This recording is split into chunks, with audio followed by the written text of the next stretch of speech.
इस science fiction कहानी की शुरुआत होती है जापान के एक बहुत ही घने जंगल को दिखाते हुए। इस जंगल के बीचों बीच काफी बड़े पैमाने में फैली हुई एक लेबोरेटरी होती है और इस लेबोरेटरी में सिर्फ अकेला जॉर्ज नाम का एक वैज्ञानिक ही काम किया करता था। दरअसल जॉर्ज को जापान की एक बहुत ही बड़ी कंपनी ने कॉन्ट्रैक्ट दिया होता है कि वो ह्यूमनॉइड रोबोट तैयार कर दे, यानी कि कुछ ऐसे रोबोट जो हम इंसानों की तरह सोच सकें और समझ सकें। जॉर्ज ने तो कई सालों से इसी लेबोरेटरी के अंदर अपनी रिसर्च की और स्टार्टिंग के लिए 2 रोबोट्स तैयार किए। पहले रोबोट का नाम J1 था और दूसरे रोबोट का नाम J2।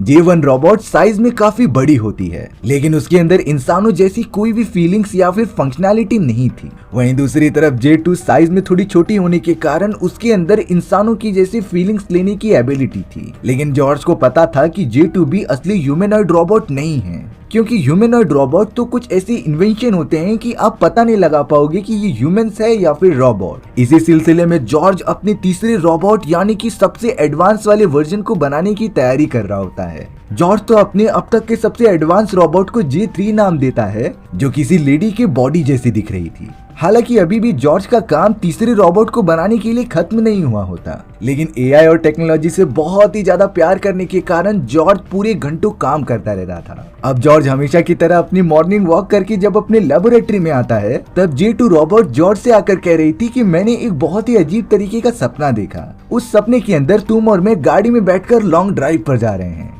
लेकिन जॉर्ज ने तो J2 को साफ साफ समझा दिया था कि ऐसा बिल्कुल नहीं हो सकता। अब यहाँ जॉर्ज इतने टाइम बाद अपनी वाइफ जेनी से बात कर रहा होता है, लेकिन उन दोनों का वीडियो कॉल बीच में इंटरप्ट हो रहा था। जेनी जॉर्ज से बहुत ही ज्यादा नाराज थी, क्योंकि वो अपने एक्सपेरिमेंट की वजह से उससे दूर रह रहा है। जॉर्ज को भी ये बिल्कुल अच्छा नहीं लगता था, लेकिन पैसों के लिए उसे ये करना ही पड़ेगा। अब उन दोनों की वो वीडियो कॉल अपने आप ही कट गई।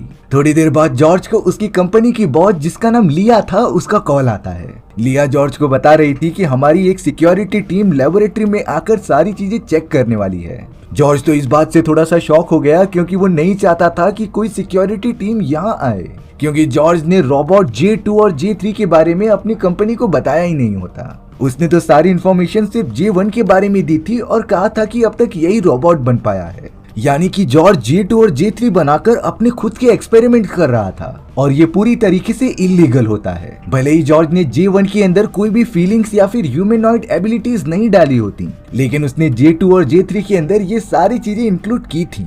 और अगर कंपनी वालों को पता चल गया कि जॉर्ज ने उनसे छुपा कर ये एक्सपेरिमेंट किए हैं, तो उसे हमेशा हमेशा के लिए जॉब से निकाल दिया जाएगा। दरअसल जॉर्ज अपने बनाए गए रोबोट्स के अंदर इंसानों की समझ और यादों को इंसर्ट करना चाहता था। भले ही उसने J1 रोबोट के अंदर इंसानी इमोशंस डाले होते हैं, लेकिन उसने रियलिटी में J2 के अंदर अपनी ही वाइफ की कुछ यादें इंसर्ट की थी। और यही रीजन होता है कि J2 रोबोट को बार बार सपने आ रहे थे कि जॉर्ज और वो लॉन्ग ड्राइव पर जा रहे हैं, क्योंकि ये यादें तो जॉर्ज की वाइफ जेनी की थी। और अब जॉर्ज J3 रोबोट की मदद से अपनी वाइफ की पूरी कॉन्शियसनेस और यादों को उसके अंदर डालना चाहता था, जिससे कि J3 रोबोट पूरी तरीके से उसकी वाइफ की कॉपी बन जाएगी। अब यहाँ जॉर्ज को अपने बॉस लिया से बात करते हुए J2 देख लेती है। J2 ने जॉर्ज से कहा कि तुम लिया से बचकर रहना, मुझे इसके इरादे बहुत ही ज्यादा खतरनाक लगते हैं। अब जॉर्ज अपने सबसे एडवांस रोबोट यानी कि J3 के ऊपर काम करने लगा और उसे पूरी तरीके से तैयार कर रहा था, पर J2 इसे देखकर बहुत ज्यादा जलती है, क्योंकि जॉर्ज तो आधे से ज्यादा समय J3 को बनाने में बिताता था। J2 को लगने लगा कि वो पूरी तरीके से बेकार हो चुकी है, इसीलिए जॉर्ज अब J3 बना रहा है। लेकिन जॉर्ज ने तो J2 को साफ साफ समझा दिया था कि ऐसी कोई भी बात नहीं है,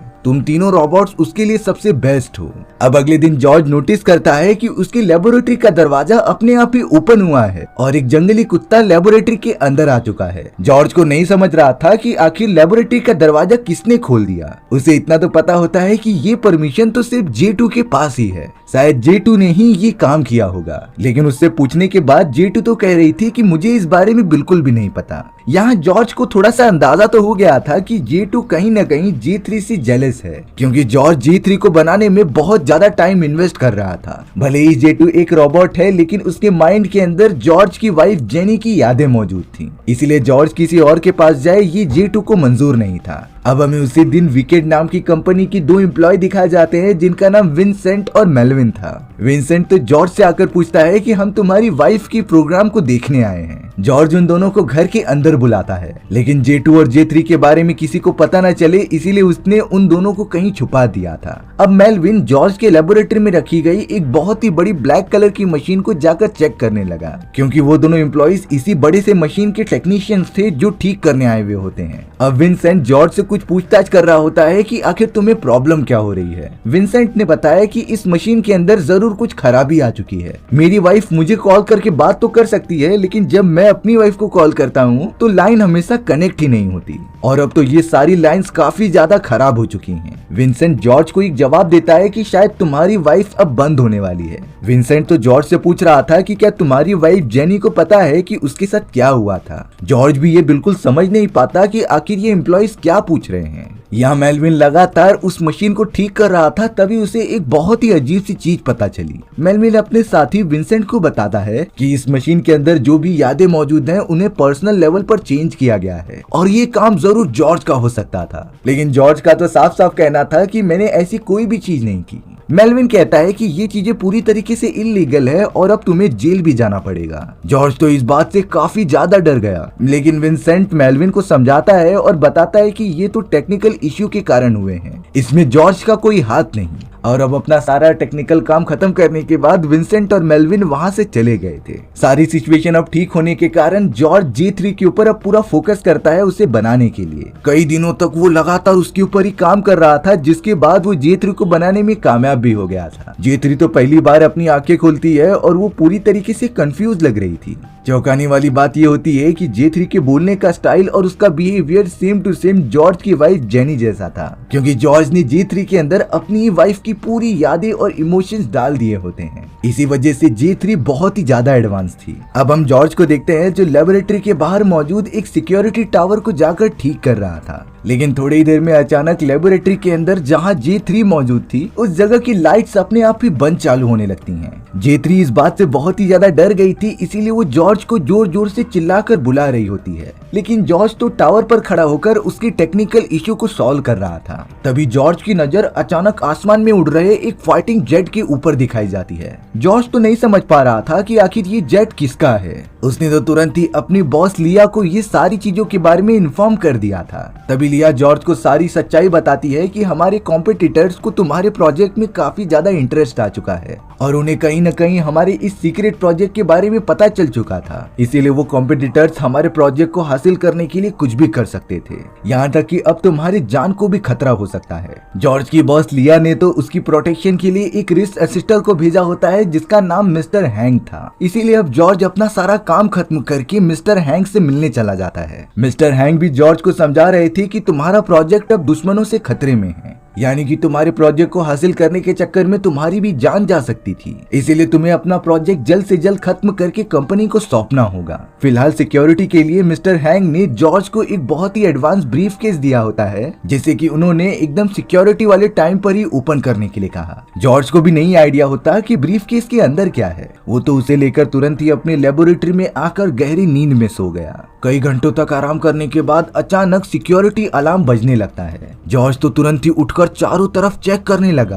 तभी वो देखता है कि J3 अपने पोजीशन पर है ही नहीं, यानी किसी ने J3 को यहाँ से चुरा लिया है। जॉर्ज बहुत ही ज्यादा डर गया, इसीलिए वो मिस्टर हैंक द्वारा दिए गए ब्रीफ केस को ओपन कर देता है। ये ब्रीफ केस एक सिक्योरिटी सिस्टम की तरह काम करता था, जिसने की लेबोरेटरी के सारे खिड़की और दरवाजे बंद कर दिए होते हैं। ब्रीफ के अंदर से मिस्टर हैंक का भी कॉल आता है कि आखिर कौन सी इमरजेंसी आ गई, लेकिन जॉर्ज को तभी याद आया कि वो J3 के बारे में किसी को बता ही नहीं सकता, क्योंकि उसने कंपनी से छुपाकर J2 और J3 को बनाया होता है। इसीलिए अब जॉर्ज बात चेंज करते हुए कहता है कि मैं सिर्फ टेस्टिंग कर रहा था कि ये सब कैसे काम करते हैं। अब यहाँ ब्रीफ केस बंद करने पर लेबोरेटरी के सारे खिड़की और दरवाजे ओपन हो जाते हैं। जॉर्ज तो अब तुरंत ही बाहर की तरफ आ गया था J3 को ढूंढने के लिए। अब उसी समय हमें फ्लैशबैक का कुछ सीन दिखाया जाता है। यहाँ जॉर्ज अपनी वाइफ जेनी के साथ कार में बैठकर कहीं घूमने जा रहा था। तभी जॉर्ज जेनी को अपने कंपनी द्वारा इन्वेंट किए गए एक कॉन्सेप्ट के बारे में बता रहा था। जॉर्ज कहता है कि हमारी कंपनी के रिसर्च के अनुसार अगर कोई भी इंसान मर जाता है तो उनकी सबकॉन्शियस माइंड में जो भी सारी यादें मौजूद होती हैं उसे हम किसी मेमोरी के अंदर स्टोर करके रख सकते थे,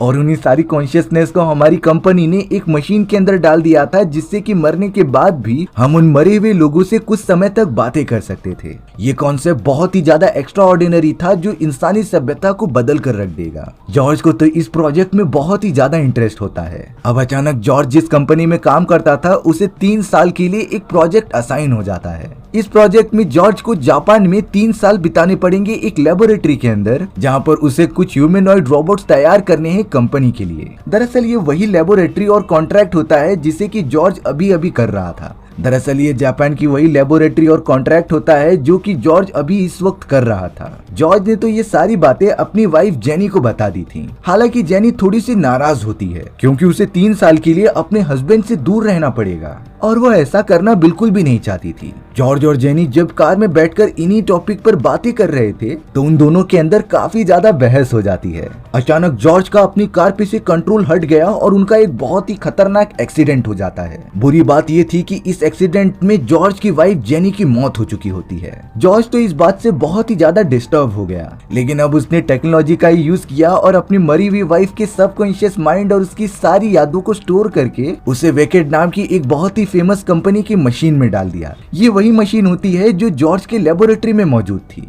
यानी कि इस एडवांस मशीन की मदद से जॉर्ज अपनी वाइफ की सबकॉन्शियस माइंड और यादों से बातचीत कर सकता था। जॉर्ज ने तो इस एक्सीडेंट के बाद 3 साल के वो कॉन्ट्रैक्ट को एक्सेप्ट कर लिया होता है, जिसके बाद से ही वो लेबोरेटरी में जाकर J1, J2, J3 को बनाने में लग गया। लेकिन एक बहुत ही डार्क सीक्रेट जॉर्ज सभी से छुपा रहा था। दरअसल जिस मशीन के अंदर जॉर्ज की वाइफ की सारी यादें और कॉन्शियसनेस रखी गई थी, जॉर्ज उन सारी चीजों को बिना परमिशन के बाहर निकालता और उन्हें डिजिटल फॉर्मेट में कन्वर्ट करके अपने बनाए गए J2 और J3 प्रोजेक्ट के अंदर डालता। यही रीजन होता है कि J2 और J3 बहुत ही ज्यादा एडवांस थे और उनके अंदर जॉर्ज की वाइफ जेनी की यादें मौजूद थी। एक तरह से जॉर्ज अपनी वाइफ को पूरी तरीके से J3 के अंदर जिंदा करना चाहता था। उसने तो ये चीजें भी अपनी कंपनी से बिल्कुल भी बताई नहीं होती, जो पूरी तरीके से इलीगल होती है। जब जॉर्ज के घर पर उस कंपनी के 2 एम्प्लॉय आए थे तो मेलविन नाम के एक एम्प्लॉय ने तो पहले भी कहा था कि मशीन के अंदर कुछ चेंजेस किए गए हैं। ये चेंजेस जॉर्ज ने ही किए थे ताकि वो अपनी वाइफ की सारी यादें बाहर निकाल के J3 के अंदर डाल दे,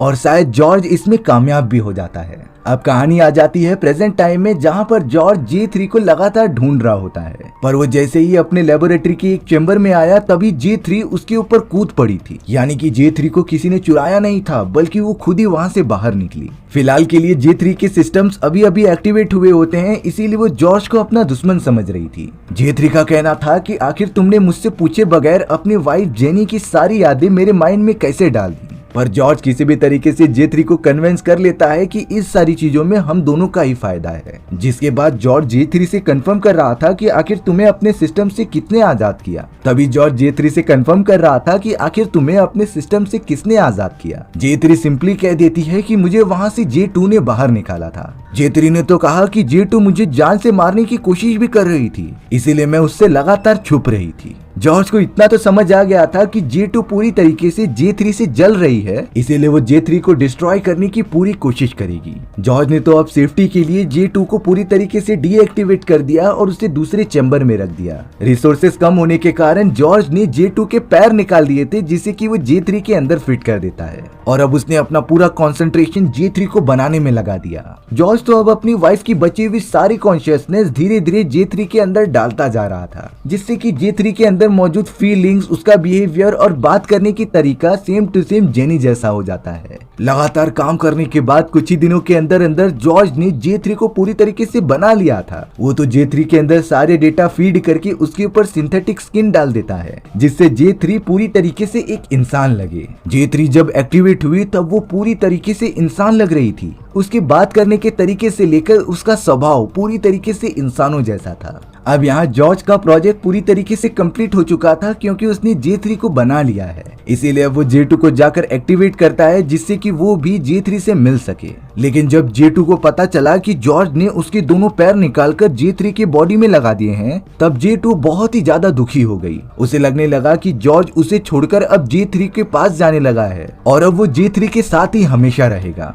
J2 तो इन सारी बातों से बहुत ही ज्यादा डिप्रेशन में चली गई थी। J2 तो अब आखिरी बार J1 से मिलने चली आती है, जो इससे पहले का प्रोटोटाइप था। J2 की जिंदगी में अब कुछ बचा नहीं होता था, इसीलिए वो नदी के किनारे आकर सुसाइड कर लेती है। वो पानी के अंदर गिर चुकी थी जहां उसके सारे सिस्टम खराब हो जाते हैं। लेकिन जॉर्ज को तो इन सारी चीजों के बारे में बिल्कुल भी आइडिया ही नहीं होता। वो तो J3 को पूरी तरीके से डेवलप करने में बिजी रहता है। अब यहाँ J3 के अंदर जॉर्ज की वाइफ जेनी की सारी यादें मौजूद थीं, जिसकी वजह से वो जेनी की सारी पास्ट वाली चीजों को ऑब्जर्व कर पा रही होती है। यहाँ J3 को पता चला कि जब जेनी का एक्सीडेंट हुआ था तब वो प्रेग्नेंट थी। ये बात जब उसने जॉर्ज को बताया तब वो काफी ज्यादा इमोशनल हो जाता है। थोड़ी देर बाद अब जॉर्ज पूरी तरीके से चाहता था कि J3 के अंदर उसकी वाइफ की यादें आ जाएं, क्योंकि अभी भी उसकी वाइफ का एक छोटा सा यूनिट J3 के माइंड में डालना बाकी था। जॉर्ज जब उस मशीन के अंदर से अपनी वाइफ की आखिरी यूनिट को बाहर निकालने की कोशिश करता है तब वो बार बार इंटरप्टेड हो जा रही थी, जिससे कि वो यूनिट को बाहर नहीं निकाल पाता। जॉर्ज ने तो तुरंत ही मशीन बनाने वाली कंपनी को कॉल किया और बताया कि मैं अपनी वाइफ की आखिरी यूनिट को एक्सेस नहीं कर पा रहा हूँ। तभी कंपनी के मैनेजर ने चेक करके बताया कि तुम्हारी वाइफ की सबकॉन्शियस यादें और सारी चीजें अब पूरी तरीके से एक्सपायर होने आ चुकी हैं, जिसे कि चाह कर भी ठीक नहीं किया जा सकता। पर जॉर्ज तो गुस्से में कह रहा था कि कुछ समय पहले तुम्हारी कंपनी के 2 एम्प्लॉइज विंसेंट और मेलविन इस मशीन को चेक करके गए थे और उन्होंने कहा कि इसमें कुछ खराबी नहीं है। तो आखिरकार ये सारी चीजें कैसे इंटरप्टेड हो सकती हैं? पर मैनेजर ने बताया कि हमारी कंपनी के अंदर विंसेंट और मेलविन नाम की कोई एम्प्लॉय है ही नहीं और आपके घर पर हमारे एम्प्लॉय ने कोई विजिट भी नहीं किया था। इस बात से जॉर्ज पूरी तरीके से शॉक हो गया। उसे अब समझ में आता है कि शायद वो दोनों एम्प्लॉइज कॉम्पिटिटर्स के आदमी थे जो यहाँ उसके प्रोजेक्ट के बारे में जानकारी इकट्ठा करने आए हुए होते हैं और अब शायद उन सभी को J2 J3 के बारे में भी पता चल चुका होगा। जॉर्ज बहुत ज्यादा डर गया था, क्योंकि अगर ये बात उसकी कंपनी वालों को भी पता चल गई तो उसे हमेशा के लिए जेल में बंद कर दिया जाएगा। इसीलिए वो डिसाइड करता है कि वो J3 के साथ इस जगह से कहीं दूर निकल जाएगा। लेकिन J3 जाने से पहले उसी मशीन के पास जाकर जेनी के सबकॉन्शियस माइंड और यादों से कुछ बातें करने लगी। J3 जेनी को बताती है कि तुम जॉर्ज की फिक्र मत करो, मैं उसका पूरी तरीके से ख्याल रखूंगी और अब तुम्हारी सारी सबकॉन्शियस और सारी यादें धीरे धीरे एक्सपायर होने वाली हैं, जिसके बाद तुम जॉर्ज से कभी भी बातचीत नहीं कर पाओगी। अब यहाँ जॉर्ज चाहता था कि जब तक उसकी वाइफ की यादें एक्सपायर नहीं हुई हैं, वो सिस्टम को हैक करके उसकी आखिरी यूनिट को भी एक्सट्रैक्ट कर ले। जॉर्ज ने तो अब लगातार हैकिंग की मदद से वो आखिरी यूनिट भी निकाल लिया था, जिसे वो तुरंत ही J3 के माइंड में डालने का प्रोसेस चालू कर देता है। थोड़ी देर के अंदर अंदर अब जेनी की सारी कॉन्शियसनेस और सारी यादें J3 के बॉडी में ट्रांसफर हो चुकी थी। यानी जेनी के जन्म लेने से उसकी मृत्यु तक की सारी यादें अब J3 के अंदर मौजूद हैं। J3 का बिहेवियर भी अब पूरी तरीके से चेंज हो चुका था। वो जॉर्ज और अपने बारे में सारी बातें जानती थी। J3 जॉर्ज के पास आकर कहती है कि हमें यहाँ से जाने की कोई जरूरत नहीं,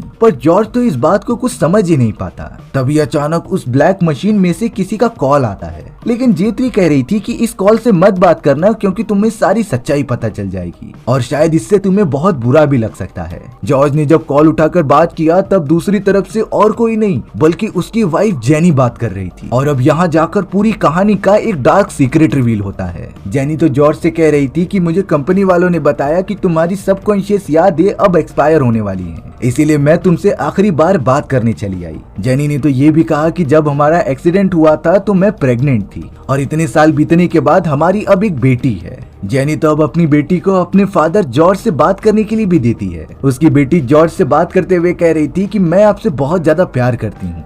मम्मा ने कहा कि हम आपसे मिल नहीं सकते क्योंकि आप काफी ज्यादा दूर चले गए हो, पर मैं आपको हमेशा प्यार करती रहूंगी। जेनी भी अब जॉर्ज को आखिरी बार गुड बाय करके वहाँ से चली जाती है।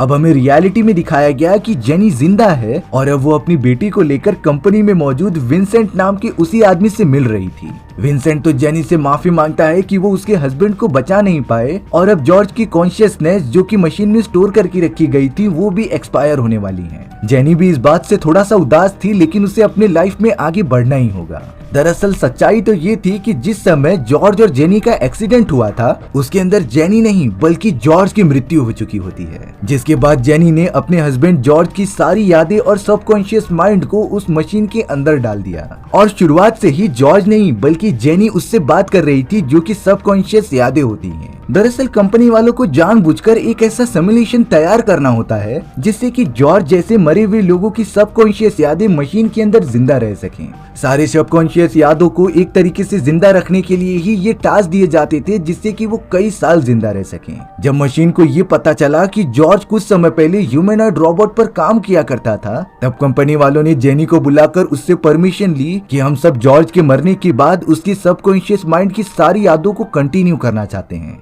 इन सभी यादों में हम जॉर्ज को इस तरीके का दिखाएंगे कि एक्सीडेंट में जेनी की मृत्यु हो चुकी है और फिर जॉर्ज को उसी सिमुलेशन के अंदर जापान जाना पड़ेगा जहां पर वो अपने ह्यूमनॉइड रोबोट्स बनाने के एक्सपेरिमेंट को कंटिन्यू कर सकता था। अब बहुत ज्यादा सोचने के बाद जेनी भी इस बात के लिए मान जाती है और उसके बाद ही मशीन के प्रोग्राम के कारण जॉर्ज की सबकॉन्शियस यादों को लग रहा था कि वो ये सारी चीजें रियलिटी में कर रहा है, बल्कि वो तो एक सिमुलेशन में था जिसकी सबकॉन्शियस यादें मशीन में होती हैं। जॉर्ज ने तो आखिरकार उस ह्यूमनॉइड रोबोट को बना लिया होता है जिनका प्रॉपर यूज अब वो कंपनी करने वाली थी अपने डेवलपमेंट के लिए। यानी कि इन सारी चीजों से जेनी और कंपनी वालों दोनों को भी फायदा हो गया। जेनी को इतने समय तक अपने हस्बैंड जॉर्ज से बात करने की छूट मिल गई और वहीं कंपनी वालों को ह्यूमनॉइड रोबोट बनाने का नया तरीका। इसी तरीके से ये दिमाग चकरा देने वाली कहानी यहीं पर खत्म हो जाती है। सो व्यूअर्स, आपको ये स्टोरी कैसी लगी कमेंट सेक्शन में बताना भूलना मत। और अगर आपको मेरा एक्सप्लेनेशन 1% भी अच्छा लगा होगा ना तो वीडियो को लाइक एंड चैनल को सब्सक्राइब जरूर कर देना। मिलते हैं इसी तरीके की मजेदार वीडियोस में, तब तक के लिए बाय बाय।